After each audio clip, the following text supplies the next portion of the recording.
কোন সরকার ক্ষমতা আসলে বাংলাদেশের মানুষ একটি দুর্নীতি ও চাঁদামুক্ত দেশ পাবে? এটা নিঃসন্দেহে বিএনপি। বিএনপি আসলে কি চাঁদা এবং দুর্নীতি দূর হবে? আশা করি।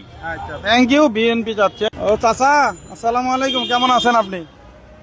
ভালো। এই যে বললেন ভালো আছি, সামনে কোন দল ক্ষমতায় আসলে আরো ভালো থাকবেন? এটি বুঝি না। এটা কি বিএনপি না ইসলামিক দল আসলে আরো ভালো থাকবেন? হ্যাঁ, বিএনপি আসলে বেশি ভালো থাকবেন না ইসলামিক দল ক্ষমতায় আসলে আরো বেশি ভালো থাকবেন? বিএনপি আসলে ভালো হবে। বিএনপি আসলে ভালো হবে। Thank you. আপনি কেমন আছেন? না না, প্রশ্ন তো সহজ। আপনি কি দুর্নীতিমুক্ত দেশ চান না? চান না কিনা সেটা বলেন। তাহলে চাইলে কোন দল ক্ষমতা আসলে সেটা সম্ভব? বিএনপি।